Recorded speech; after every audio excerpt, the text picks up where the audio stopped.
Pronto, estamos gravando.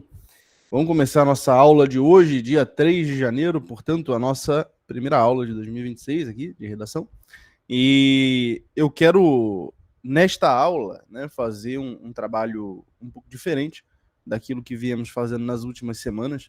Nós já chegamos ao todo a 4 temas, né, de reta final aí para o CFO-CBMERG. Viemos acelerando bastante, né, no sprint para essa reta final, treinando bastante a redação da UERJ, e sem perder isso de vista, sem perder a necessidade imperativa que todos os alunos aí que estão estudando para o CBMERG têm, eu quero fazer um trabalho hoje de revisão de bases. O que me motivou a fazer isso? Eu estou notando uma discrepância em relação a notas da turma, uma discrepância muito grande. Tem algumas pessoas que estão batendo 18, 19, 20 com muita facilidade. E tem outras pessoas que estão progredindo muito rapidamente, mas ainda estão errando muita coisa de base. Por quê? Porque provavelmente faltou, né, aquela boa consolidação. Então essa aula aqui, para quem é um aluno que já está indo bem, já está tirando boas notas na redação, ela será inútil de forma alguma, né? Ela será uma consolidação fundamental, tá? É uma revisão para você ter certeza de que você tem consciência acerca daquilo que você está fazendo. E se você está cometendo certos erros básicos que precisam ser corrigidos, essa aula aqui é fundamental, né? É ponte de salvação aí, tá bom? Então, em ambos os casos, tanto para aqueles que já estão muito bem, quanto para aqueles que precisam crescer ainda, essa aula vai ser importantíssima, tá bom? Eu vou compartilhar minha tela aqui com vocês agora. Bom dia, Matheus. Vou compartilhar minha tela aqui. A gente vai começar bem do começo mesmo, tá? Algumas pessoas vão falar, pô, Matheus, mas eu já conheço a teoria, eu já assisti o curso básico de redação. Eu te digo, nunca é demais, tá? Isso é uma verdade, nunca é demais. Até eu me beneficio muito em reestudar a teoria, reaprofundar nela, tanto que eu fico constantemente lendo livros sobre a escrita criativa, sobre o desenvolvimento. Por exemplo, agora eu estou com um livro clássico aqui para ler, né, sobre escrita. Depois eu até vou apresentar para aqueles que quiserem, né, dar uma boa lida e entender, né, como escrever de forma mais profunda e criativa. Tá bom? Ó, deixa eu botar aqui a tela. Vamos começar pelo começo, tá? Eu gostaria de começar com vocês hoje por aspectos formais da dissertação argumentativa. Veja bem, quando a gente fala formal, essa palavra tem um significado, tá? Ela não é uma palavra que eu coloquei aqui à toa. Ah, aspecto formal, questão de formalidade. Não. Olha só. Formal aqui quer dizer o seguinte: o que faz com que uma dissertação argumentativa ela seja uma dissertação argumentativa e não outra coisa. Tá entendendo? Aqui a gente usa aquele vocabulário aristotélico. Aristóteles define o quê? Que a causa formal de alguma coisa é, digamos, a fórmula de funcionamento daquilo que é. Ou seja, se você bota outra fórmula de funcionamento, você tem outra coisa. Deixa eu dar um exemplo do que eu quero dizer bastante concreto. Qual é a forma de uma mesa? Eu não estou falando da forma externa dela. A estrutura física dela, ela se insere na causa material. E pode ter várias, né? Você pode ter uma mesa, aquela mesa clássica, com 4 pezinhos, assim, né? Você também pode ter essas mesas modernas agora, que o pé vai fazendo assim, embaixo. Pode ter mesa redonda, mesa quadrada, mesa... Mas tudo tem um fundo comum de mesa, né? Você fala, isso aqui é uma mesa. O que leva você a ser capaz de afirmar, isso daqui é uma mesa? Eu te digo, é a causa formal. Ou seja, você sabe que mesa é aquele negócio que você usa para botar coisas em cima. Tá entendendo? Ou seja, a causa formal de uma mesa é ser uma estrutura que se eleva acima do chão e tem uma finalidade. A finalidade é que você coloque, né, as coisas em cima. Ou seja, não dá para pensar na causa formal sem pensar também na causa final, né? Para que aquilo existe? Mas a causa formal, ela existe por si, porque ainda que você não bote nada em cima da mesa, ela continua sendo uma mesa. Ou seja, ela não depende só da sua causa final para existir. Tá todo mundo acompanhando esse raciocínio aqui? Me digam no chat. Isso aqui tá bastante claro? Show? Falem aí, por favor. A Maria Eduarda já disse aqui. Se alguém ficar com alguma dúvida, me interrompe, tá? Por favor, porque eu preciso que vocês vejam isso. Eu preciso que vocês tenham esse tambos. Assim, que o Aristóteles ele fala, né? Aquele espanto diante da realidade. Uma coisa tão besta quanto uma mesa nos revela algo da realidade, tá? Ó, show de bola. Excelente, excelente. Então, olha só. Ainda que eu não tenha nada em cima da mesa, vocês concordam comigo que ela continua sendo uma mesa? E não outra coisa? Ainda que você pegue aquela mesa e você fale, mal, mas eu quero usar essa mesa de banco. Veja, você pegou uma mesa, está usando essa mesa como banco. Mas a própria estrutura da mesa, a própria... Assim, quando você bate os olhos nela, você vislumbra a causa formal dela e você vê que aquilo é mesa e não um banco. Então, tá usando errado. Ah, mas eu posso usar? Pode, mas tá usando errado. Né? Por quê? A fórmula de funcionamento de uma mesa não é para você sentar em cima, é para você colocar as coisas em cima e ter uma cadeira, um banco, né, em volta, para você poder se sentar à mesa, se servir, trabalhar, ler um livro, estudar, fazer o que você quiser. Então, algo tão simples do nosso dia a dia já nos revela um pouco sobre isso. O que é isso aqui? Aspecto formal. Veja, da mesma forma que a mesa, para ser mesa, ela tem uma certa fórmula de funcionamento, a dissertação argumentativa, que é o gênero e o tipo de texto que nós vamos fazer para a prova, tem uma fórmula de funcionamento que, se você não utilizar, você vai estar fazendo outra coisa. Imagine um marceneiro que ele quer fazer uma mesa, mas ele não sabe, assim, ele não sabe a estrutura material, ele não se liga nisso, aí ele faz, por exemplo, uma mesa sem perna. Bom, ele fez uma tábua, ele não fez mesa.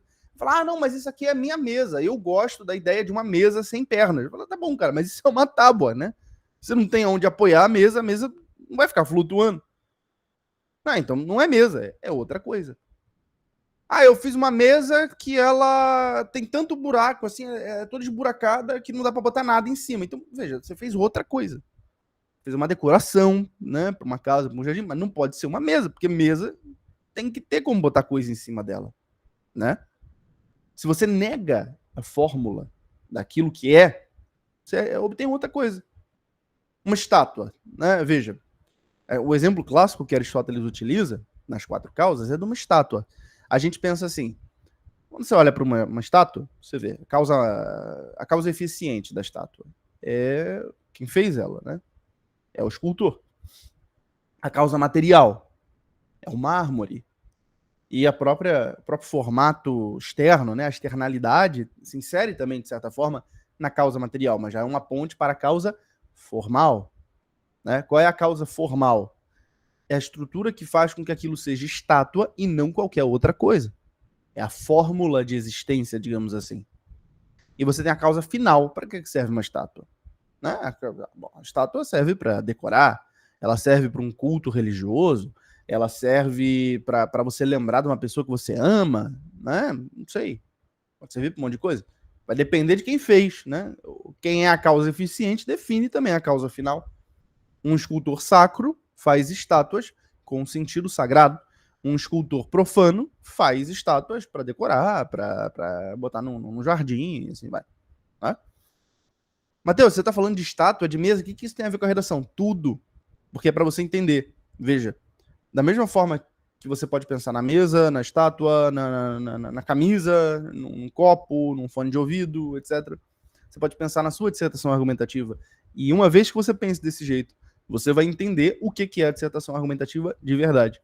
Quando a gente fala de dissertação argumentativa, aqui se impõe uma regra, né, que você pode buscar lá da taxonomia do que a gente tem na biologia, né?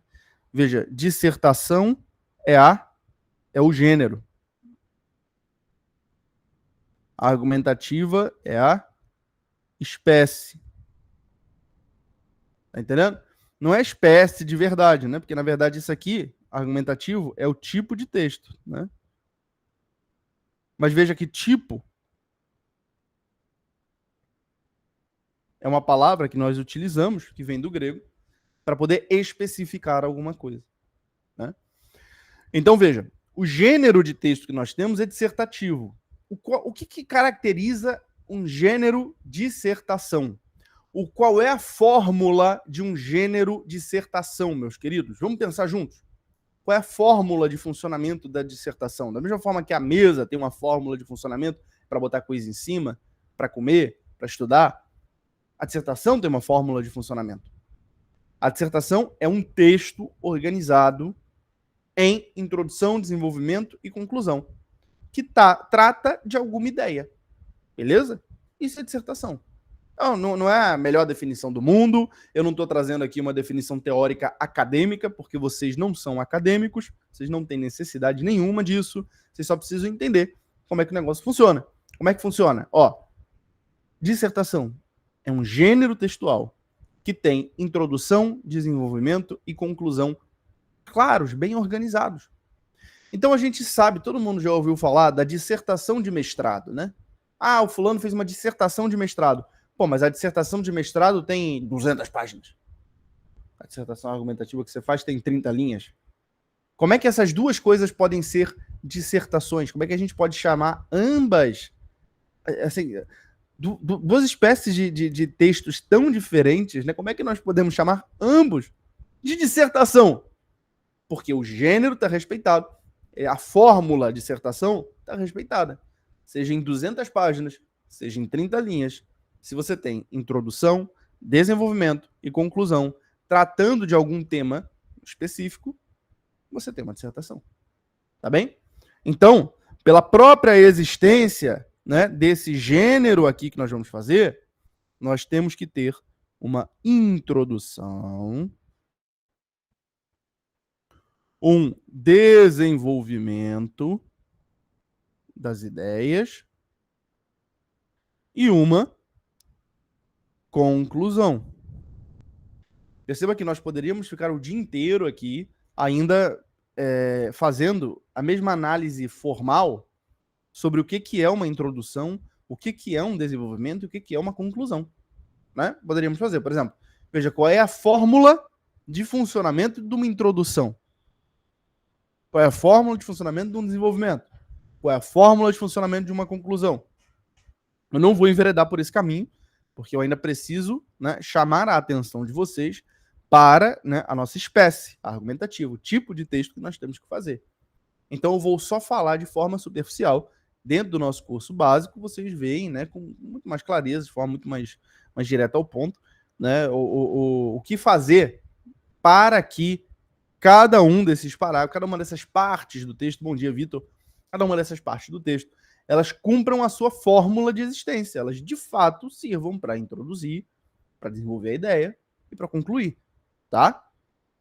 Quando vocês forem assistir as aulas ou reassistir as aulas do curso básico, eu peço que vocês assistam com isso daqui que eu estou falando em mente. Você está assistindo aquilo ali para entender a fórmula de funcionamento do parágrafo, né? Do tipo de parágrafo que você vai fazer. Tá bem? A gente sabe que na introdução, nós introduzimos, né? Nós começamos a discussão do assunto, nós contextualizamos aquele tema em relação a outros conhecimentos que nós temos, fazemos uma ponte entre aquilo e um acontecimento histórico, um determinado conceito de um autor. Nós apresentamos a nossa tese, né? Ou seja, nós mostramos a nossa opinião sobre aquele tema e, por fim, nós apresentamos o objetivo do trabalho. Se você estivesse fazendo uma dissertação de mestrado, isso seria uma página, né? Seria uma página só para você contextualizar o tema, ou seja, você falar, esse trabalho tratará disso, daquilo outro, assentado em tais fatos, pesquisas, dados, né, foi influenciado por tais pensadores, utilizei tais referências bibliográficas, isso é o resumo, né? E aí você faz, quais são as conclusões que você tirou, ou seja, qual é a sua tese, entendeu? Qual é a sua tese? Você apresenta lá a tese. E quais são os objetivos do texto? Então, você vai mostrar. Veja que é a mesma coisa que você faz. A diferença é que em vez de você fazer em 7 linhas, você faz em uma página, em 2. Mas é a mesma coisa, porque o gênero é igual. É o gênero dissertativo. Tá? Até numa monografia, num TCC, você faz isso. Né? Você tem a introdução, que é a contextualização geral do tema. Você tem a tese e você tem a apresentação dos objetivos do trabalho. A mesma coisa nós fazemos na dissertação argumentativa, que é a nossa redação. Por que eu estou falando isso? Porque quando você se senta para escrever, perceba que você não está diante de um mistério. Você não está diante de uma folha de papel que exige de você uma criatividade absurda. Você está diante de uma receita. Ok? Uma receita. Um passo a passo. Você tem que apresentar teu tema. Você tem que apresentar tua tese. Você tem que apresentar os objetivos do teu texto. Para facilitar a tua vida, eu já coloquei as respostas, né, a essa fórmula necessária como perguntas. Então você se faz as perguntas e escreve as respostas nos parágrafos. Entendeu? Mas não precisa decorar isso. É só para você entender a lógica. Veja, em cada um dos parágrafos você tem que ter início, meio e fim. Por quê? Porque você está falando, né, de algo que tem uma fórmula de funcionamento. Ah, mas eu não gosto, Matheus, assim, eu acho que fica muito restritivo, entendeu? Mata a minha criatividade. Eu fico sufocado, né? Se eu tiver que pensar em perguntas. Então não pense em perguntas, mas faça aquilo que a fórmula de funcionamento exige, porque senão você vai fazer outra coisa. Por exemplo, eu corrigi uma redação essa semana que o autor, ele pegou e ele contou uma história na redação, basicamente. Assim, ele contou o que aconteceu e ficou citando fatos, etc, etc. Cara, você fez outra coisa. Você não fez uma dissertação. É outra coisa. Um outro, ele fez uma introdução de período único, né? Foram 8 linhas ali, pá, diretão, sem ponto final, sem divisão, sem nada. As informações, né, bagunçadas, desorganizadas, sem clareza. A falta de clareza para o corretor revela a falta de clareza que você tem em relação ao tema que você está escrevendo e ao tipo de texto e ao gênero de texto que você está fazendo. Porque quando você tem clareza, quando você tem uma consciência absurda acerca do que você está fazendo, você não coloca as informações de forma desorganizada. Você coloca de forma organizada. E é assim que você tira uma nota boa numa redação, tá? O corretor, ele tem que bater os olhos e falar, tá, entendi tudo. Entendeu? Na hora. Ele tem que bater os olhos e achar as informações imediatamente. Ele não tem que ficar ali, né, procurando. Não pode ser assim.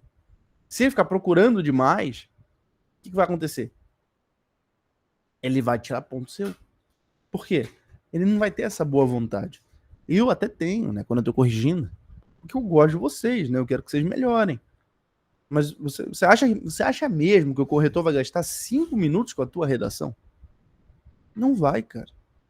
Ele vai ler rápido, assim. Se ele achar a informação que ele quer, que atende aos critérios, e no caso da UERJ em específico, são critérios mais subjetivos do que objetivos, diferente de outras bancas, né? Quando você pega uma banca como a FGV, VUNESP, Enem, SpaceX, AFA, você tem critérios objetivos, né, a serem atendidos.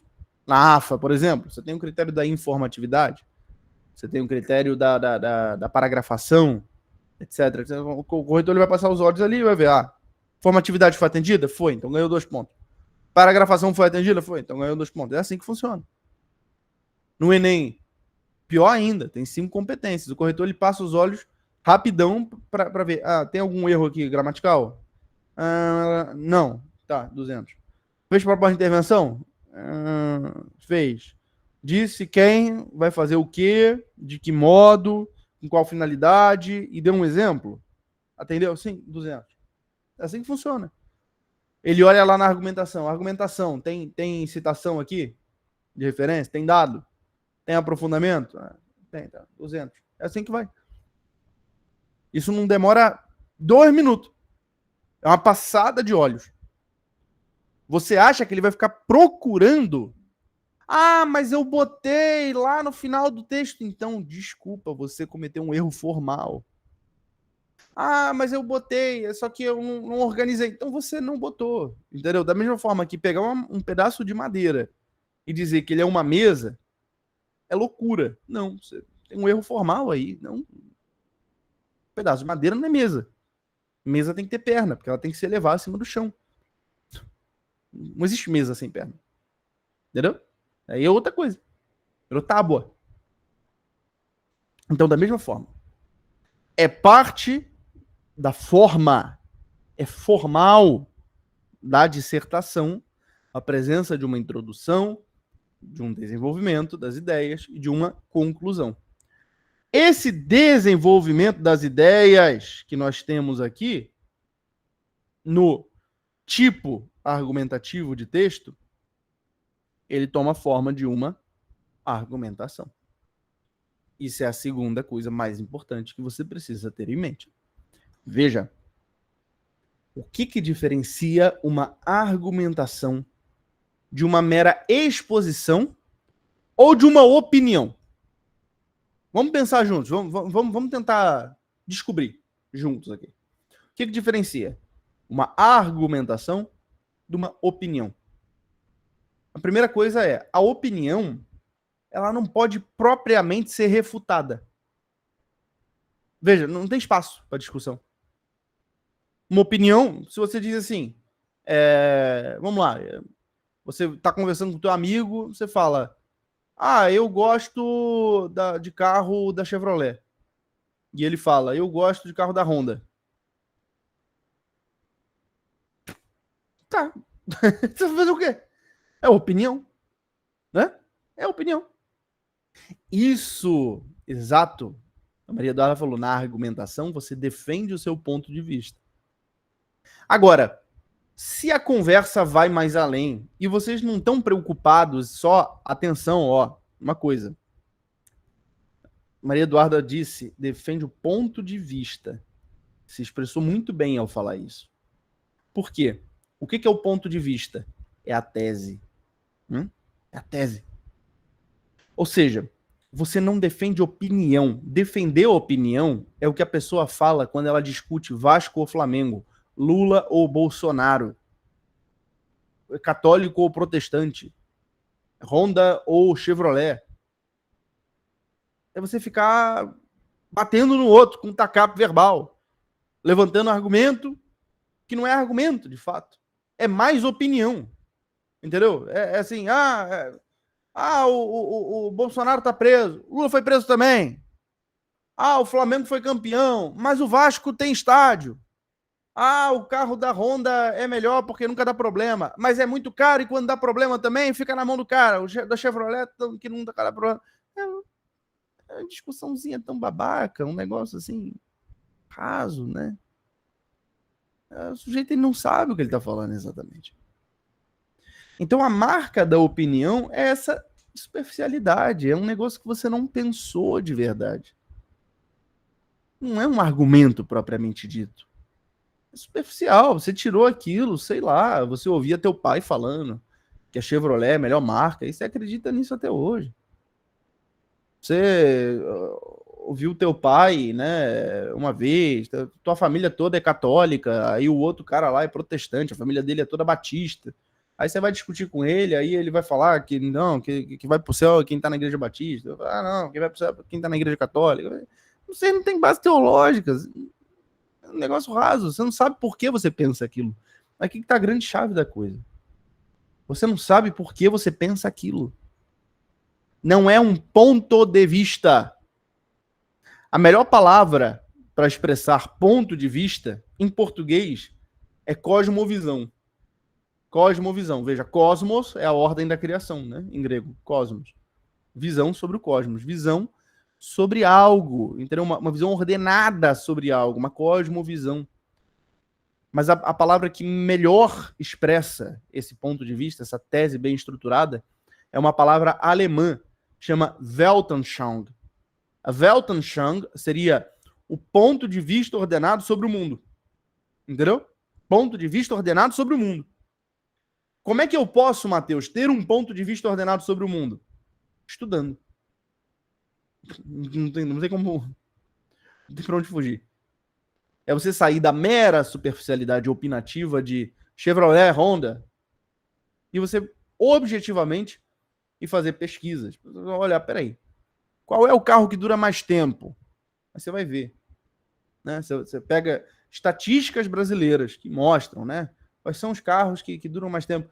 De quanto em quanto tempo tem que levar na manutenção? Quanto que se gasta de manutenção? E o conforto ao dirigir. E tem coisas que nunca deixarão de ser opinião. Tá? Nunca deixarão de ser opinião. Exemplo. Eu comprei um Citroën. Eu comprei mesmo. Tem um Citroën Aircross. Comprei em fevereiro do ano passado. Eu nunca tinha dirigido Citroën. Mas eu amei. Eu falei, caraca, que carro gostoso de dirigir. Direção leve, né? Um carro gostoso, bom. Eu falei, pô, quando eu trocar de carro, eu vou comprar outro Citroën, porque eu gostei. É opinião. Eu gostei. Não tem um. Porque eu gostei. E da mesma forma, antes eu tinha uma Renault Captur, né? Que bateu, deu perda total. Então, e eu não gostava muito dela. E a minha esposa amava a Captur, porque ela achava muito bonita. Não, um carrão, muito bonito. Tá bom, mas para dirigir é muito ruim, pô. Carro que não andava, não tinha aceleração, a dirigibilidade dela não era muito boa. É um carro que bebia demais. É uma questão de opinião. Não tem uma Weltanschauung aqui. Né? Agora, tem alguns fatos objetivos. Por exemplo, a Captur bebia mais do que o Aircross. Eu fazia na Captur 5 km com 1 litro. No Aircross eu faço 10. Então, isso é fato, objetivo. A partir disso, eu posso começar a estruturar um argumento, uma Weltanschauung estruturada, é um argumento que baseia, que sustenta essa Weltanschauung, essa tese completa. Posso falar, bom, observando os fatores de consumo, a minha opinião sobre o conforto ao dirigir, que talvez para outra pessoa não seja outra coisa, mas aqui, nesse ponto, né, isso aqui assume um caráter de relevância. Aí eu posso comparar a manutenção, posso comparar o ar-condicionado, que no Aircross você chega a ficar com frio, e na Captur o ar-condicionado não esfriava muito.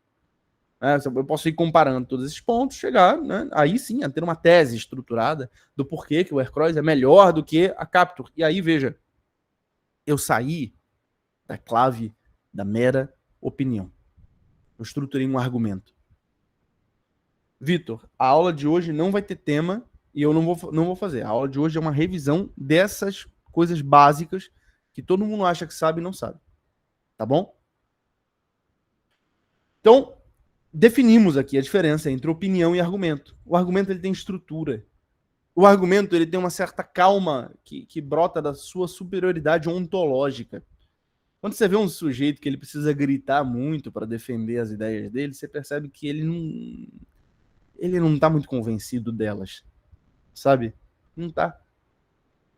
Ele não tá mesmo. Na verdade, ele briga com os outros, porque dentro dele ele tá cheio de dúvida. É sempre assim. Tá? Exato, a superficialidade fica estampada.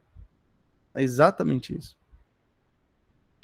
Manuela perguntou: o tema vai ser liberado ao longo da semana? Eu gostaria, Manuela, que vocês aproveitassem essa semana ou para fazer outros temas que estão disponíveis lá no banco de temas, no Forte, ou para reescrever, e preferencialmente isso, aqueles que foram mal, reescrever algum tema anterior e mandar para ser corrigido. Agora, com uma nova redação. Não é reescrever a redação. Escrever a partir das bases que eu estou mostrando aqui para vocês. Tá? Vocês vão ver que fica muito mais fácil, por exemplo, chegar a essa densidade do que é um argumento de verdade em vez de uma mera opinião. Fica muito mais fácil. Você vai estar revisitando o tema, né? Fica mais fácil. Isso aí, né? Tem muita gente, a maioria das pessoas não fizeram, não chegaram no tema 4 ainda. Então dá para colocar em dia, né? Dá para pegar os temas anteriores. Bom? Não adianta, pessoal. Não adianta a gente avançar de forma desordenada, que é o erro do exército alemão, né? Na Segunda Guerra Mundial. Estica demais a linha de suprimento, faz uma linha de frente enorme, e aí vai, pouco a pouco, vai afinando para tentar chegar a todo custo a Moscou. Pois bem, no final das contas, o que acontece? Fica cercado em Stalingrado, né, sujeito a morrer de fome. Não adianta. Não adianta querer avançar mais do que a perna alcança. A gente tem que ir gradualmente. Voltando ao ponto do argumento. O argumento ele tem uma consistência, ele tem uma dignidade ontológica. Ele tem uma dignidade ontológica. O argumento ele é tranquilo. Se você está convencido do seu argumento, você tem uma postura como de Sócrates. Você não vê Sócrates perdendo a cabeça com os outros, né?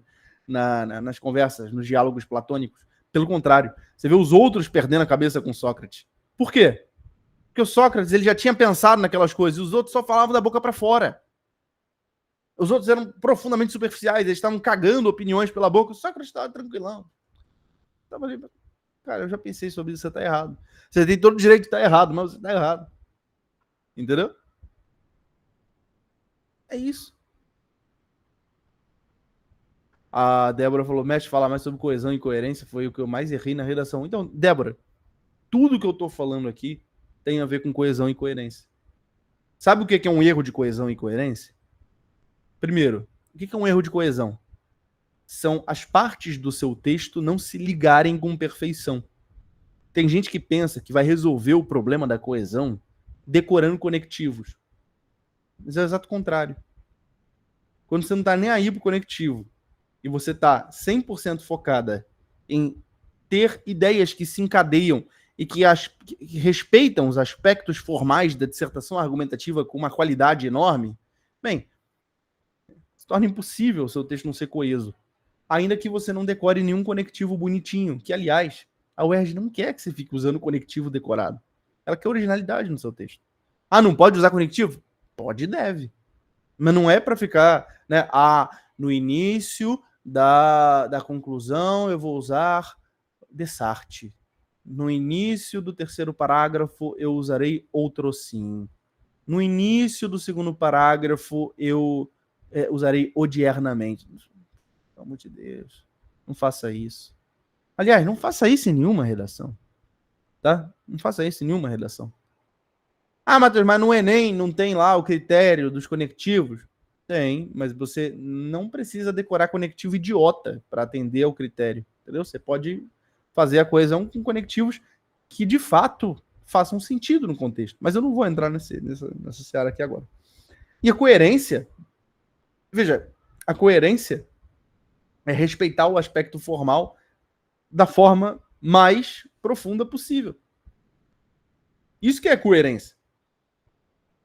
A coerência é suas ideias elas terem uma lógica por trás delas.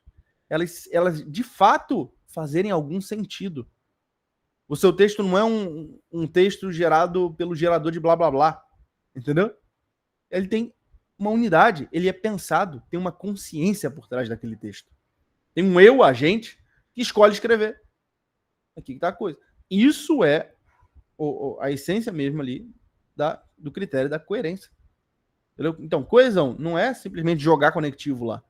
Assim como, vamos ser sinceros aqui, alguém já comeu comida de alguém que acha que para fazer uma comida boa é só tacar tempero? Não é horrível? Você vai na casa do sujeito, aí a moça fala, eu fiz uma comida aqui, tá uma delícia. Ela pensa que a delícia é jogar um monte de tempero, assim. Aí você dá a primeira mordida, é tanto tempero, é tanto sal, a coisa tá salgada, tá exagerada. Ela, não tá gostosa? Tá muito bom.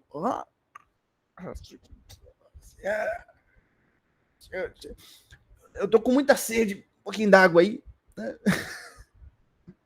Tempero tem que ser usado na medida certa. Conectivo também. Tem gente que pensa, eu vou fazer o texto mais coeso do Brasil. Eu vou botar um conectivo em cada período que eu escrever. Vai ficar uma bosta. Desculpa, mas ficou horrível. Né? Ficou horrível. Assim como tacar tempero de forma indiscriminada na comida, vai estragar a comida. Estragar. É o melhor churrasco do mundo. É o churrasco no qual o churrasqueiro tem bom senso e ele tempera a carne com sal grosso. Acabou. Ah, mas a gente pode botar um alecrim, um tempero de bacon, não sei o que. Não, cara. Sal grosso. Sal grosso e o sanguezinho da carne, né? Que vem na própria embalagem. Pronto. Já tá temperado. Não força a barra. Eu vim comer carne, não vim comer sazon. Mas pelo amor de Deus. A mesma coisa vale para redação. Não se atende o critério da coesão tacando conectivo de forma indiscriminada, mas sim ligando o seu texto, respeitando os aspectos formais da dissertação argumentativa. Entendeu? Concordo, Vitor, né? Agora a redação do Enem mudou, né? Agora ela pune o famoso caveirão. Isso é uma maravilha. Que bom que o nosso querido inepto resolveu, né, agir, fez alguma coisa boa pela primeira vez, né? O inepto agiu de uma forma interessante. Mas voltando, tá? Estabelecemos aqui com bastante clareza, né, a distinção entre a argumentação e a opinião. Agora a gente precisa falar de um outro oposto. A distinção entre a argumentação e a exposição. São os dois extremos nos quais todo mundo cai. Ou o sujeito vai para a opinião, ou ele vai para a exposição. Deixa eu ver aqui, ó. O Joilson falou, professor, na última redação que eu fiz, com 3 parágrafos, primeiro de introdução, o segundo com os argumentos, um pró, outro contra, pois minha visão sobre o tema era talvez, e a conclusão. Sempre é melhor ter um parágrafo para cada argumento no desenvolvimento, caso tenha 2 visões sobre o tema, ou posso usar um parágrafo com os 2 pensamentos sendo bem desenvolvidos. Joilson, você pode fazer um único parágrafo no qual ambos os pontos de vista eles sejam tratados. Mas aqui a gente pode trazer até uma frase bíblica de São Paulo que todo mundo já ouviu falar, né? Tudo me é lícito, mas nem tudo me convém. Veja, você pode fazer, mas por que fazer isso? Se você fizer isso, você está arranjando problema para você. É muito difícil estruturar bem um parágrafo no qual você coloque 2 pontos de vista opostos. É muito melhor que você faça em 2 parágrafos. Por quê? Porque existe uma regra, novamente, um aspecto formal de um parágrafo de desenvolvimento é que ele tem um tópico frasal. Regra de clareza na escrita. Um parágrafo, um tópico frasal. Esgotou o tópico frasal, esgotou o parágrafo. Tá? Essa é a regra de clareza. Então, veja. Esgotou o tópico frasal, esgotou o parágrafo. Se você começa o parágrafo falando de um aspecto positivo do tema, por exemplo, pois bem, você vai esgotar esse tópico frasal no meio do caminho. E aí, dentro do mesmo parágrafo, você vai começar a falar de outra coisa. Feriu um aspecto formal da clareza. O que vai acontecer? Você vai perder ponto à toa. Faz 2 parágrafos. Entendeu? Ah, mas eu posso? Poder, você pode fazer tudo. Assim. Em tese, dá pra gente fazer até um texto inteirinho de dissertação argumentativa de um parágrafo só. Em tese, dá pra fazer. Eu não sei fazer, tá? Eu não sei não, sinceramente. Não sei. Por quê? Veja que o gênero dissertativo, ele pede uma introdução, um desenvolvimento e uma conclusão. Se você conseguisse fazer um parágrafo único no qual estejam contidos os elementos de introdução, desenvolvimento e conclusão, ai do corretor que dissesse que você está errado. Mas eu não sei fazer isso. Tá? E eu nem quero que vocês tentem, por favor.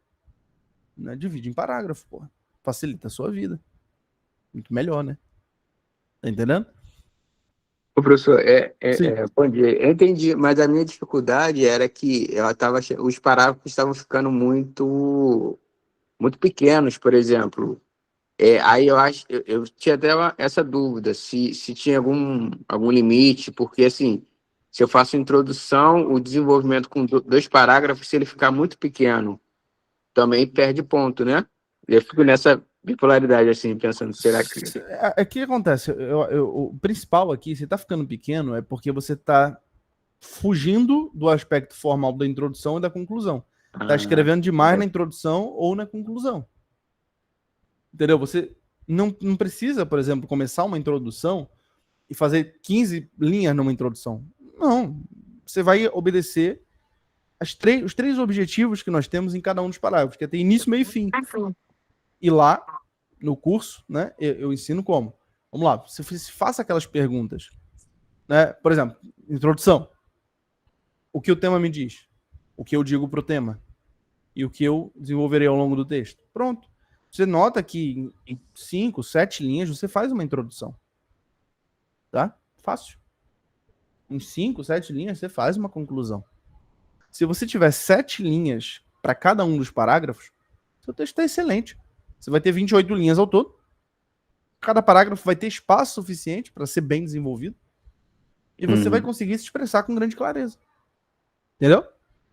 Entendi. Outra coisa que eu vi que ajuda também é, no final, você conectar o assunto com a introdução, por exemplo. Sim, O último que eu fiz, circularidade. eu não enviei, mas ainda não foi corrigido.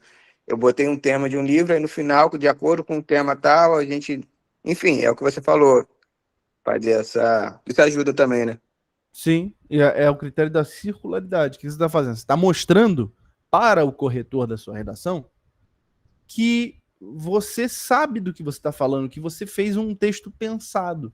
Quando ele chega lá no final e ele vê que você está citando novamente o que você falou, não, então ele já no começo do texto, ele já tinha um projeto de texto. Isso é bem visto, isso vai te dar ponto, entendeu? Porque você demonstrou uma capacidade estruturante que a maior parte das pessoas não tem. A maior parte das pessoas termina o texto pela metade. O sujeito chega na conclusão e ele não tem o que concluir. Tá entendendo? O texto fica lá meio jogado. Tá? Então, foca só nisso, assim, em respeitar esses aspectos formais, lembrar, né, início, meio e fim. Se faz as perguntas que eu ensino lá no curso, você vai perceber que fica muito fácil. Porque se torna algo natural. É fundamental, pessoal, isso não só na redação, como em todas as matérias, é fundamental que o conhecimento ele seja natural a você. Ou seja, quando você olha para uma questão de matemática, você não tem que forçar a barra para acertá-la, tá entendendo? O conhecimento já está ali, você só organiza. Chega a redação, já é natural para você, a escrita da redação, o conhecimento está ali, você só organiza. Tem que ser fluido, assim, tem que ser natural, normal, sem muitas barreiras internas. Isso é muito importante. Porque se não tiver isso, você não vai conseguir agir com muita eficácia. É inevitável. Você não vai agir com muita eficácia. Deixa eu ver o que estão mandando aqui no chat. Manuela falou uma dúvida, Matheus. Se eu conseguir relacionar a redação à profissão ou alguma coisa relacionada com a rotina de bombeiro, é melhor? Não tem nada a ver, porque, veja, a menos que o tema seja sobre a profissão de bombeiro, entendeu? Como foi o último tema, né? Ele perguntou com muita clareza. Ele perguntou, bom, o heroísmo é inerente à profissão do bombeiro militar? Então, veja, se você começasse a falar de cantor, professor, médico, etc., você está fugindo do tema, né? Está falando de outra coisa. Mas digamos o tema que caiu em 2021, tá? Falou, no mundo dos direitos é melhor soltar um culpado do que punir um inocente. Certo? Por que eu vou ficar forçando a barra? Não, eu tenho que falar do CBMERG. Eu até corrigi uma redação. Foi bom você ter falado isso, Manuela, que eu lembrei aqui, né? É uma coisa importante, tá, pessoal? Vocês saberem. Vocês não tem que ficar puxando o saco do CBMERG na redação. Teve uma redação que eu corrigi que o erro do autor foi esse.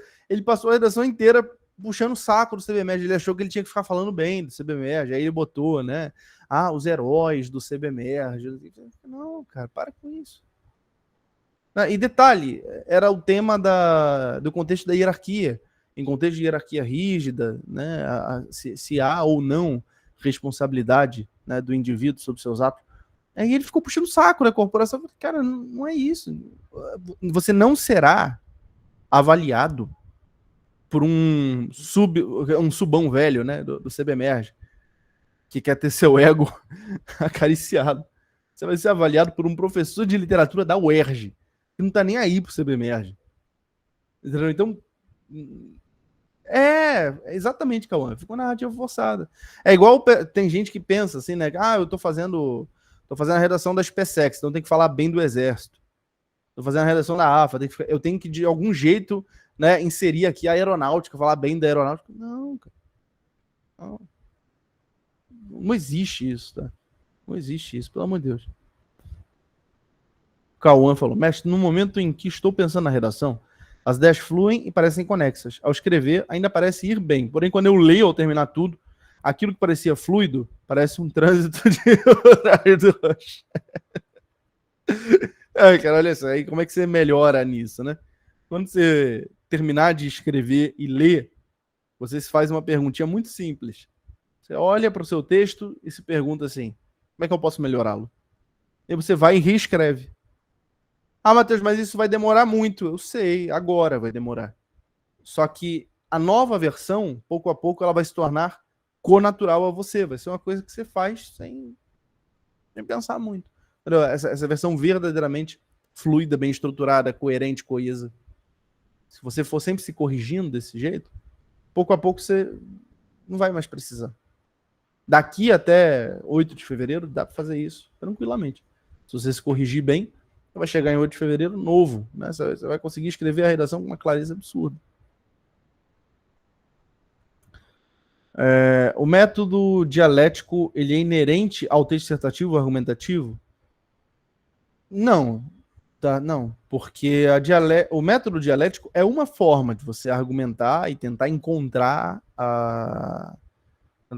com mais profundidade uma resposta, tá? Mas tem outras, né? Por exemplo, você pode estruturar ambos os seus argumentos convergindo para o mesmo ponto de vista.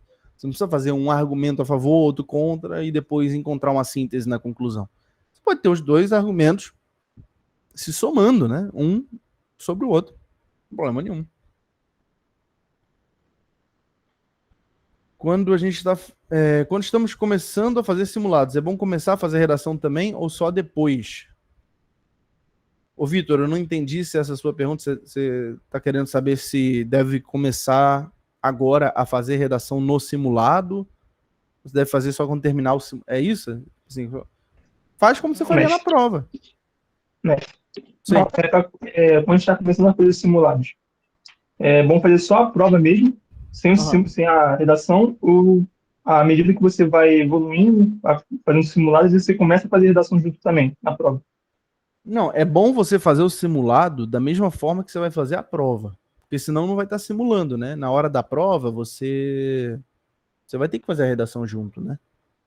Então não é legal esse negócio. Por exemplo, tem gente que fala, eu vou fazer a redação primeiro, eu vou fazer a redação por último. Eu não sei, cara. Aí vai que não sobra tempo. Aí você vai fazer uma redação péssima, vai tirar menos de 10 e já tá eliminado.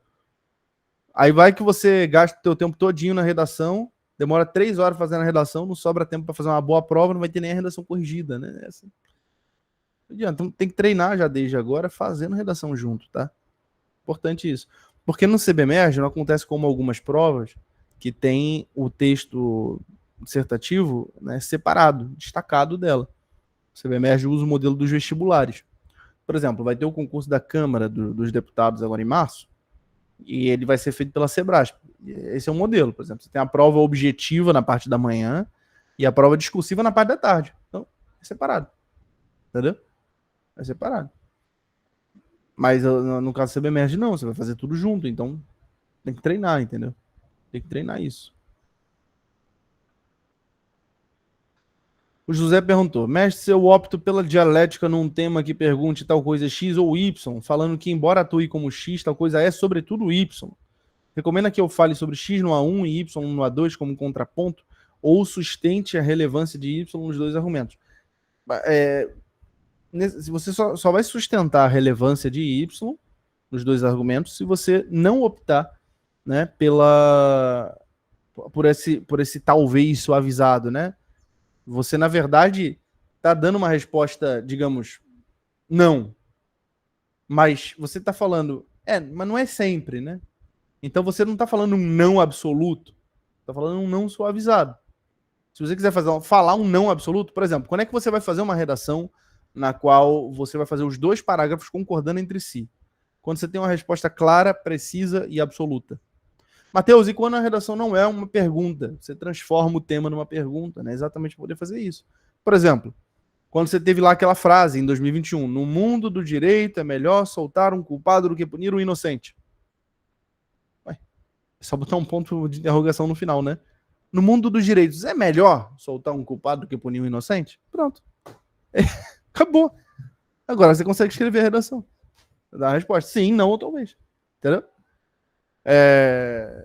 é bem simples. A gente tem que fazer isso, porque senão você não desenvolve, você não vai sair do lugar. Aquela frase fica ali, né, como um muro diante de você. Você não sai do lugar. E sobre aquela aula de principais referências, está pensando em fazer? Sim, faremos agora dentro de janeiro. Calma falou, acho que é porque eu aprendi a fazer redação muito bitolado no tempo, então fazer uma redação para melhorar e enviar depois seria inviável. Mas aí você tem que vencer isso, tá? Para você fazer redação rápido, você tem que esquecer o tempo. Assim, é uma das coisas mais doidas, né, que existe, mas vocês veem a velocidade que eu escrevo aqui. Você sabe por que eu escrevo desse jeito? Porque eu não tô nem aí pro tempo, entendeu? Eu nunca liguei pro tempo na redação. É uma coisa que eu acho muito engraçado, assim, da forma como eu lido, né, com prova, redação. Eu nunca dei a mínima para tempo. Eu sempre botei na minha cabeça, eu vou conseguir fazer a tempo. Não tem nada a me impedir. Só isso que eu faço. E eu tomo o tempo necessário. Se eu gastar mais tempo de um lado, eu vou gastar menos do outro. Eu não fico, por exemplo, numa prova, olhando o tempo todo, há quanto tempo já passou. Às vezes eu fico lá tão concentrado na prova que eu nem esqueço. Ih, passaram 2 horas. Ou às vezes eu me surpreendo. Já cheguei metade da prova e só passou 1 hora. Eu pensei que já tinha passado um tempão. Porque para você se concentrar de verdade no que você está fazendo, você tem que esquecer o tempo. Não dá. Né? Eu vou dar um exemplo aqui bem esdrúxulo, mas muito fácil de entender. Se você quer saborear uma comida, você vai para um restaurante, você quer saborear uma comida, você quer comer e de fato sentir o gosto da comida e apreciar o fato de que você está ali. É possível fazer isso olhando para o relógio toda hora? Não. Mas olha que engraçado. Muitas vezes, quando você vai para um restaurante assim, se o restaurante for bem administrado e a comida vem rápido, você se surpreende e fala, nossa, passou menos de 1 hora, eu comi, eu estava tão envolvido aqui que eu nem senti, e passou menos de 1 hora. Né? Assim, o tempo não passa tão arrastado assim, quando você esquece um pouco dele. Você consegue se concentrar e fazer rápido. Quando você esquece o tempo, você faz mais rápido. Quando você fica olhando pro relógio toda hora, por que você demora? Por um motivo muito simples, né? É porque você agora está preocupado com o tempo e não em fazer o que você tem que fazer. Então, você desviou a atenção. Aí você demora. Né? Não tem pra onde fugir em relação a isso. Tá bem? Mas, eu nunca me liguei no tempo, sinceramente. Nunca dei a mínima pro tempo. Responderia o Joilson. Agora, preciso jogar na IA, pedir para ela verificar essa coesão, se está dentro dos parâmetros argumentativos, cada parágrafo de acordo com a UERJ, e reescrevendo só para ter uma boa base, se estou indo bem antes de enviar por e-mail. Seria bom para melhorar? Joilson, a IA ela não vai acertar os parâmetros da UERJ, porque a UERJ não tem parâmetros objetivos, né? Novamente, eu enfatizo isso. A UERJ ela faz uma correção profundamente subjetiva e ela tem critérios novos a cada redação que ela faz. Inclusive, se você chegar em algum curso e o curso ensinar para você, né, que os critérios da UERJ são esse, aquele outro, você pode ter certeza que o professor não faz ideia do que ele está falando. Ele não conhece a banca. Ele está inventando coisa da cabeça dele. Ou ele, sei lá, ele foi no ChatGPT e pediu, e o ChatGPT inventa, né? Ele foi lá no ChatGPT e falou, chat, me diz aí quais são os critérios da UERJ. Aí o ChatGPT inventou lá os critérios e ele acreditou, que ele não conhece a banca. Entendeu? A UERJ não tem critérios objetivos de correção. A cada nova prova, cada tema de redação, ela desenvolve critérios que serão, né, olhados, serão tratados. Tá bom?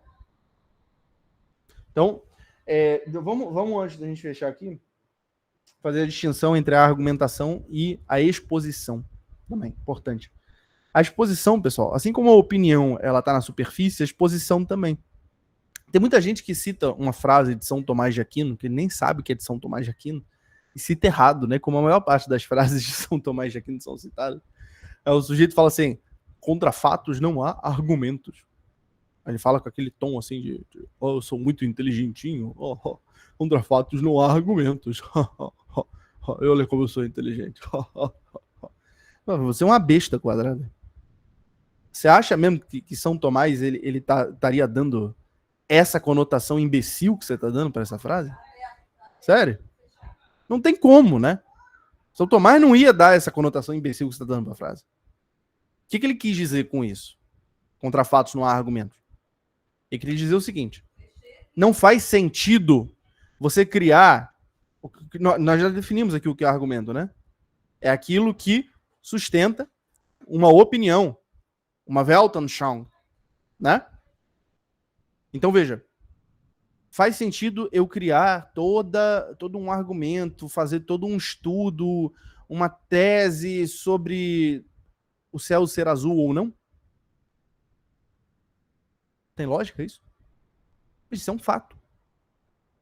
Não tem argumento que vai mudar o fato do céu ser azul ou não. Acabou. Por exemplo, voltando para a discussão babaca, né? Flamengo ou Vasco. Aí o sujeito fala, mas o Flamengo é campeão. Aí o outro fala, mas o Vasco tem estádio. Veja, ambos estão citando fatos como se eles fossem argumentos. Isso é o ápice da burrice. Conta isso de fato, né? E não tem argumento que mude o fato de que o Flamengo foi campeão e que o Vasco tem estádio. São fatos. Mas veja que o que São Tomás quis dizer é que é uma burrice tentar argumentar com fato, entendeu? É burrice. É idiotice. Porque o fato ele não é um argumento. Ele não é um argumento. E contra ele, nenhum argumento serve também. Ele se insere numa outra clave discursiva. Ele não está na clave dialética do discurso. Ele não serve para você discutir, pensar, etc. Não, ele serve como ponto de partida. O fato é isso, ele é o ponto de partida. Ele é o primeiro passo. Mas só. Só. O fato não pode ser nada mais do que isso. Ele é só o primeiro passo. Entendeu? Ele tá dentro da clave, inclusive, clave poética do discurso. Utilizando a teoria dos 4 discursos, né, a gente entende. O fato tá dentro da clave poética. Você vai falar, como assim, Matheus? Porque o fato, ele é bruto. Mas para você interpretar o fato, você precisa de uma camada discursiva sobre ele. A camada discursiva nos é dada por quem? Pelo poeta, pelo escritor. Por exemplo, você tá vendo um filme, tá? Que é uma forma de poesia. Você tá vendo um filme. E aconteceu alguma coisa lá, o personagem morreu, tá? No filme que você tá vendo. Isso é um fato. Dá para argumentar contra o fato de que o sujeito morreu? Não. Por isso que contra fato não há argumento. Mas vice-versa também. Tipo, o fato não é argumento. Não dá para você convencer alguém de que o sujeito morreu. Ele morreu e acabou. Se outra pessoa vira para você e fala, ele não morreu, é porque essa pessoa ela tá delirando, ela não tá vendo a realidade. Ela não tá argumentando com você, não é a sua opinião. O fato é outra coisa. Não é a minha opinião. Não, eu não acho que o céu é azul, porque na verdade é igual o pessoal que é muito inteligentinho, né, que fica bebendo demais da fonte do cientificismo. Aí o sujeito fala assim, não, o céu, não é que o céu seja azul, é que as reações dos gases atmosféricos com a luz que vem do Sol cria a impressão de ser azul aos nossos olhos. Tá. Isso é exatamente o que significa uma cor. Olha como você é inteligente, né? É exatamente o que significa uma cor, né? É quando uma frequência de luz incide sobre um determinado objeto e reflete voltando para os nossos olhos. Ou seja, o céu é azul sim, caralho. Não, olha. Você olha para essa mesa e você pensa que isso é uma mesa. Mas, na verdade, é só um amontoado de átomos. Engraçado que o amontoado de átomos parece muito uma mesa, né? Poxa. Mas agora você falou... Engraçado, né? Esse amontoado de átomos, assim... Esses átomos, quando eles estão na forma de mesa, eles parecem uma mesa. Caramba, né? Puta... Tu é muito inteligente mesmo. Pô. Sabedoria desbalanceada, filho. Meu Deus do céu. É o tipo... Você vê uma inteligência profundamente limitada quando o sujeito ele quer criar um argumento em cima de um fato. É porque ele é burrinho. Entendeu? É porque ele é burrinho. Aí ele transforma um fato num argumento. Ele pega uma coisa simples e ele complexifica, porque ele não consegue fazer o processo inverso. O verdadeiro ato de inteligência é você olhar aquilo que é complexo e tornar simples. Né? Quando você ouve uma pessoa inteligente falando de verdade, você vê que ela simplifica tudo, fica tudo fácil. Parece que você é um gênio. Perto de uma pessoa inteligente, a gente fica inteligente, pessoal. A gente se sente genial. Tipo assim, eu tô entendendo tudo. Impressionante isso. Eu tô entendendo tudo. Eu comecei a ouvir, esse cara não tá entendendo nada. Agora eu tô entendendo tudo. Perto de um sujeito burro, você fica mais burro. Porque ele é burrão, ele não sabe as coisas, aí ele complexifica tudo, ele começa a usar termo técnico, não sei o que, sei lá. Você fala assim, eu não tô entendendo nada. Não tô entendendo mais nada. Tá entendendo? Você fica burro. A burrice e a inteligência, elas pegam por contágio. Por isso que a gente tem que ter muito cuidado com quem que a gente fica, né, conversando, assim. Tem muita gente que fala assim, vamos trocar uma ideia. Eu falo, olha, eu não vou trocar ideia que eu vou sair na desvantagem. Vou trocar ideia com você. Eu vou perder, porra. Não dá, pô. Eu vou trocar moeda de 10 centavos por de R$1, eu sou burro. Não vou trocar ideia com você. Pelo amor de Deus. Então não dá. Não, toma muito cuidado com quem você troca ideia, porque você pode sair na desvantagem. Você pode sair. Perto do sujeito burro, você fica burro. Então, voltando, né? Por que não serve usar fato? Eu vou fazer um parágrafo aqui. Muitas vezes a gente comete esses erros, assim. A gente vai lá escrever a redação, aí bota, né? Digamos, no tema do contexto da hierarquia rígida, se o sujeito tem responsabilidade ou não. Aí o cara bota. Na Segunda Guerra Mundial, o Tribunal de Nuremberg, ele julgou, né, os soldados alemães que, embora estivessem a serviço de seu país, cometeram atrocidades. Ponto final.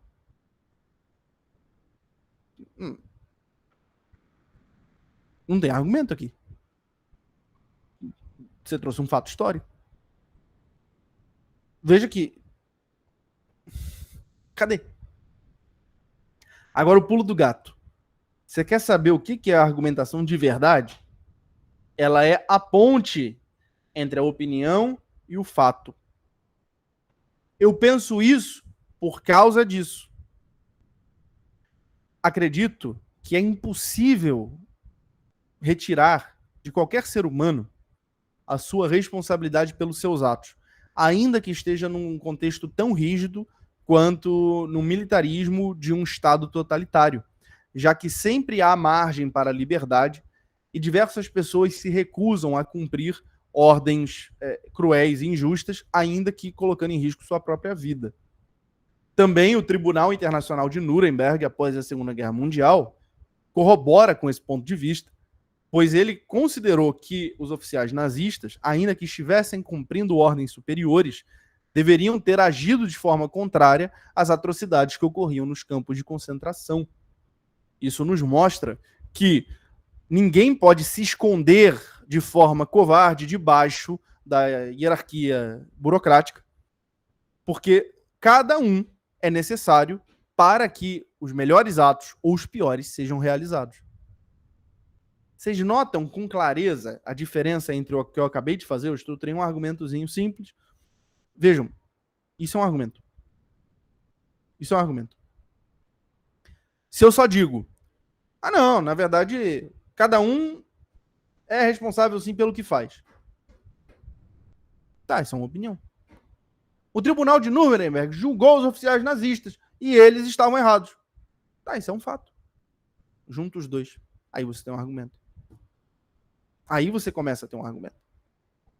Aí você começa a sair só da clave poética e retórica da linguagem, da defesa de opiniões ou da exposição de fatos, e você começa, de fato, a estruturar algo dialeticamente. Não dialética no sentido de opostos, né, aqui, mas dialética no sentido de análise de ideias.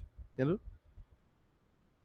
Se faz uma breve explicação, em seguida a opinião. Assim, na verdade, o melhor é você, logo de cara, expor a sua opinião, que é aquela pergunta que eu ensino no curso básico para vocês, para argumentação, que é o que eu penso, em primeiro lugar. É o que eu penso. Em seguida, por que eu penso isso? E depois, tá, mas e daí? Qual a importância disso que eu penso? São 3 passos que preservam com muita clareza o aspecto formal do desenvolvimento no tipo argumentativo. Entendeu? E veja que tem uma diferença bastante grande entre o desenvolvimento de tipo argumentativo e um desenvolvimento no qual você não seja obrigado a argumentar. Como é o caso da redação da EFON, que para muita gente é uma incógnita, assim. Que a redação da EFON ela só fala disserte sobre tal coisa. Ou seja, quando ela fala disserte, você tem que ter uma introdução, desenvolvimento e uma conclusão. Você vai apresentar o tema, você vai apresentar sim uma tese, você vai apresentar sim objetivos do texto, mas quando você chegar no desenvolvimento, você não precisa necessariamente estruturar um argumento. Você pode simplesmente dizer de forma expositiva aquilo ali, sem erro nesse ponto. Ou você pode mesclar, né, certas características argumentativas com certas características expositivas, ou seja, você pode fazer um parágrafo no qual você só expõe fatos e no outro, né, você apresenta algumas ideias comuns, que não necessariamente são suas, mas ideias comuns sobre aquele fato. Você pode apresentar o que pensadores disseram, o que autores disseram. Você pode apresentar o que você já viu num filme. No filme tal é apresentada tal ideia. Pronto. É isso que você faz quando você não tem que argumentar. Mas quando você tem que argumentar, não tem pra onde fugir. Você tem que ter lá o que eu penso. Eu penso isso. Entendeu? Não tem o que fazer. Você tem que apresentar a ideia. Tá bom? Bom, por hoje é isso, né? Tá bom. 1 hora de aula já. Falei pra caramba. Vocês conseguiram entender essa lógica do aspecto formal que é necessário? Senão a gente está fazendo outra coisa. A gente não está fazendo dissertação argumentativa. Se nós não fazemos um parágrafo de desenvolvimento que tem, de fato, uma característica argumentativa, a gente está fazendo outro tipo de texto. Se a gente não faz uma introdução, desenvolvimento e conclusão claros, a gente está fazendo outra coisa, que não uma dissertação. Eu corrigi uma redação essa semana que ela tinha só 2 parágrafos, por exemplo. Não. Eu corrigi uma que só tinha 1 parágrafo. Corrigi uma que só tinha 1 parágrafo. E tava tudo embolado lá dentro. O modelo da UERJ, muitas vezes o pessoal se confunde quando ouve a gente falar assim, ó, a UERJ recomenda o uso de primeira pessoa. Aí o sujeito ele pensa assim, então a UERJ que é minha opinião, né? Aí o cara faz o textão do Facebook na redação. Ele fala, eu acho que isso, aquilo outro, que é um absurdo, que tem que... Cara, não é isso, né? Não é isso, tá? Você vai usar a primeira pessoa, mas você vai respeitar o aspecto formal da dissertação argumentativa, né? Você vai dizer, a diferença só é que você vai ter uma expressividade maior no texto. Você vai se colocar no texto como autor. Você vai ser original no seu texto, né? Vai se expressar, mas ser original dentro da forma da dissertação argumentativa. Porque tem gente que quer ser tão original, mas tão original, mas tão original, que termina fazendo nada. A gente vê um monte de gente assim. Muito. Eu tinha um aluno, o Henrique, né? Ele depois passou na polícia científica lá do Paraná, e ele não. Ele falou que vai voltar a estudar redação agora porque ele quer fazer outros concursos, quer fazer Polícia Federal, PRF. Mas ele era muito engraçado, cara, nas aulas assim, ele falava, eu não aceito que o mictório do Champ seja arte. Aí eu falava, por quê? Cara, porque qualquer pedreiro tira um mictório do banheiro, bota do lado de fora e isso é arte? Não faz sentido isso. Eu falo, cara, eu concordo. Né? Porque, de fato, Duchamp ele não fez nada. Mas a intenção do Duchamp não era criar arte no sentido de contemplação. Era criar uma reação, exatamente como a que você teve. Ou seja, o Duchamp alcançou o objetivo dele. Ele queria exatamente chocar pelo absurdo. Assim como o mictório não é arte, o plástico não é elemento de verdade. O que se come hoje em dia não é comida. A política que nos apresentam não é verdadeira. A vida que se vive não é mais verdadeira. É essa a ideia. É mais um manifesto filosófico do que artístico, propriamente dito. Mas por que eu tô falando isso, né? Assim, ele era muito engraçado nesse ponto. Assim, cara, mas isso é um absurdo. Ele ficava revoltado. Por quê? Porque a revolta dele era contra a ausência do aspecto formal da coisa. Fala, isso não é arte, porra. Isso não é arte. Da mesma forma, né? O exemplo bobão que eu dei aqui, o sujeito quer fazer uma mesa e ele faz uma mesa sem pé. Você tem uma tábua no chão. Você botou uma tábua no chão, você não fez uma mesa. Não dá pra ter uma mesa que não tenha pés. Né? Aí eu vou fazer uma cadeira que não dá pra sentar. Não dá pra fazer uma cadeira, porra. Dá pra fazer outra coisa. Né? É outro negócio que você fez. A cadeira que não serve pra sentar. É o suco do Chaves, né? É de tamarindo, mas tem gosto de laranja e, na verdade, é de morango. Que é isso, meu Deus do céu? Então a gente tem que ter um cuidado muito grande para a nossa redação não virar o suco do Chaves, para que você tire uma nota de alto nível. Isso não é muito difícil. Vocês veem que, pô, deu para entender isso aqui, deu para entender a estrutura, deu para entender, pô, tem um passo a passo. No curso, com as perguntas, isso fica mais fácil ainda. Então, eu volto a enfatizar.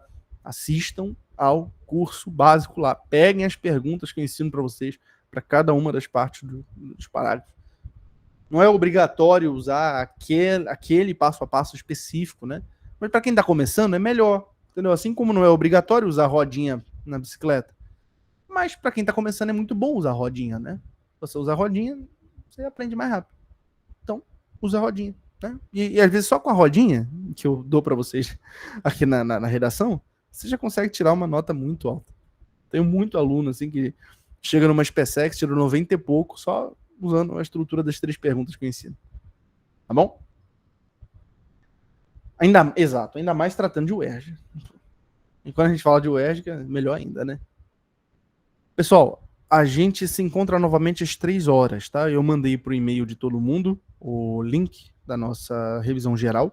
Teremos uma revisão geral especial hoje. Eu estou pensando em adotar um modelo um pouquinho diferente. Eu vou explicar para vocês às 3 horas o que eu quero fazer.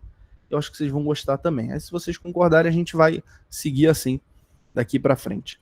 Tá bom? Manuela falou, Matheus, a UERJ costuma seguir um tema mais cobrado, tipo autoritarismo? Não, pelo contrário. A UERJ às vezes traz uns negócios que você não imagina nunca, tá? Por exemplo, quando foi em 2024 que caiu no vestibular o livro, o Conto da Aia, eu falei, cara, a UERJ, porra, a gente tá em que contexto, né? 2024, estão falando muito do autoritarismo no mundo, estão falando da intolerância. Eu acho que a UERJ vai abordar esse livro aqui pelo seu aspecto de distopia política. Eu acho que a UERJ vai abordar esse livro falando mais da questão da facilidade com que a democracia pode sumir, né, do quanto que grupos bem organizados podem desestabilizar, né, um Estado, do quanto que o poder é frágil, vai falar, né, do quanto que um Estado pode controlar a vida dos seus cidadãos através do medo e da espionagem, etc, etc. De repente vai fazer uma correlação entre o ódio ao elemento estranho, né, que está presente no livro, e as deportações que acontecem nos Estados Unidos, se é legal, né, legal no sentido de legalidade, né, que um Estado, no intuito de se autopreservar, desrespeite princípios básicos como a dignidade humana, etc, etc. Eu pensei, vai ser algo nesse caso. Aí a UERJ me vem e fala, é justo que o Estado exerça controle sobre o corpo feminino? Eu falei, porra, cara, né? Eles foram pro mais óbvio possível sobre o livro, né? Eu falei, porra, é a UERJ, eu já tava imaginando, né? Vão fazer um contexto político, etc. Não, é um tema que eu não esperava de jeito nenhum. Por mais que fosse o tema mais óbvio, né? Considerando que é o Conto da Aia. Mas eu pensei, pô, eles vão relacionar com o que tá acontecendo hoje, né? Com o que tá sendo mais comentado, mais cobrado. Não. Eles botaram o negócio mais óbvio, assim. E você pode ver, no CBMERG, pelo menos nas 2 últimas provas, a tendência não foi temas que tratem sobre a atualidade, temas que tratem sobre o que está acontecendo. Não. É temas, na verdade, bem aleatórios, assim, se você parar para pensar. Pra você ir fazer uma prova de oficial bombeiro e encontrar um tema no mundo dos direitos é melhor soltar um culpado que punir um inocente, é um negócio que você fica assim, o que eu vou fazer agora, né? Você chega lá pensando, sei lá, o tema vai ser sobre desastres, o papel da defesa civil na prevenção a desastres, etc. Aí, o heroísmo é inerente a profissão bombeiro ou não é? Fala aí, fala aí. Fala tu. A UERJ chega você, fala tu aí, o que tu acha? O que é isso, cara? Meu Deus do céu, né? Como é que eu faço agora? Então, eu não... Tanto que os temas que eu dou aqui para vocês, né? Eu sempre me coloco na posição de avaliador da UERJ. Eu falo assim, não, cara, eu não vou propor aqui um tema de atualidade, que a UERJ não cobra atualidade. Inclusive, com todo respeito aos cursinhos por aí, mas alguns alunos, né, são meus alunos aqui, são alunos também de cursos, vários aí, e muitos já me mandaram, assim, que tem curso que tá botando lá o papel da sustentabilidade na preservação do meio ambiente e do futuro. Eu falei, cara, a gente não vai cobrar isso nunca. Tá, assim, desculpa, mas o professor do curso tá com preguiça de fazer tema, né? Ele tá botando qualquer coisa lá, só para dizer que botou. Igual na última prova, né? Tinha um aluno que ele tava num curso em específico, aí os temas do curso era tipo assim, o problema do racismo na sociedade brasileira. Eu falei, cara, esse professor é do Enem. É do Enem. Ele não sabe sequer como a UERJ formula tema. Ele pode ser muito bom pro Enem, mas ele não sabe ensinar redação UERJ, infelizmente. Por quê? A UERJ não formula tema assim. A UERJ não fala, o problema não sei o quê. Até porque ela não quer problema, porque ela não quer solução, ela não quer que você fique dando proposta de intervenção. Ela quer que você faça verdadeiros voos de pensamento, né? Essa é a proposta da UERJ. E é também a proposta de algumas outras bancas, né? Mas a UERJ se baseia em quê para montar os temas? Então, Manuela, você percebe que os temas da UERJ, eles são sempre baseados em textos que eles trazem para a prova, tá? E esses textos, normalmente, são textos que têm um caráter assim, por um lado, um viés crítico, por outro, um viés um tanto filosófico, e que abordem, de alguma forma, meio superficial, assim, algo que pode ser uma discussão social. Entendeu? Mas você vê que os textos da UERJ sempre são assim, inclusive os textos dos exames de qualificação. Se você tiver contato com as provas da UERJ, você lê. Por isso que eu faço questão de botar nas listas para vocês os textos, né, das provas. Fica, às vezes, com a lista grandona, né? Mas é bom que vocês leiam esses textos, porque os temas da UERJ, eles são oriundos assim, de textos como aqueles ali. São textos, às vezes, tirados do blog de um pensador específico. O tema de 2021, o texto foi tirado do blog do cara. Se eu não me engano, era o Renato Janine Ribeiro. Foi retirado do blog dele. Foram, literalmente, sabe como é que eles fazem? É literalmente assim, o professor de literatura, ele pensa assim, eu gosto tanto do fulano, vou trazer um texto dele para a prova. É assim que ele faz. Vamos fazer um tema sobre o texto dele? Vamos, bota aí. Eu gosto tanto dele, pô. Adoro a linha de raciocínio dele. Às vezes é um fragmento de um livro, às vezes é um ensaio, uma análise social. É sempre assim que a UERJ faz. Um artigo de opinião, aí a partir do artigo de opinião vem um tema. Né? É sempre assim. Exato, né, Vitor? Se no curso tiver um tema como desafios de não sei o que, repense. Nem abra. Tá? Nem abra. Por favor. Tá? E isso não vale só para a UERJ, não. Também, você vai ver, às vezes, o sujeito vai fazer a redação da AFA, né? Eu tenho muito aluno que estuda para AFA, para EFON. Aí vem para mim e fala, mas lá no meu cursinho, os temas para EFON são tipo assim, o problema da desigualdade no Brasil. Tá doido, porra. Não é possível. Não é possível. Aí ele me mandou, né? Esse aluno específico, ele me mandou. Olha lá. Problema da desigualdade social no Brasil. Eu falei, cara, que loucura. Que loucura. Enfim. Onde eu acho suas recomendações de livro? Mas, meu Deus do céu. Eu tô muito preguiçoso, cara. Eu tenho que fazer isso. Eu ainda não fiz a lista. Tá? Eu ainda não fiz. Eu tô muito preguiçoso. Eu tenho que fazer isso. Eu vou fazer essa semana. Tá? Tanta coisa pra fazer. Mas eu vou fazer. Não vou reclamar, não. Tá bom? 3 horas a gente se encontra, pessoal. Vamos descansar agora. Ainda mais eu aqui. Cara, comigo acontecem uns negócios. A minha caixa d'água estourou ontem à noite. A caixa d'água estourou, molhou a casa inteira. Caraca. Cada coisa que acontece comigo. Enfim. Aí eu já tô mal dormido aqui. Vou tirar um cochilo para poder 3 horas tá bem disposto. Forte abraço, pessoal. Até mais tarde, viu? Fiquem com Deus.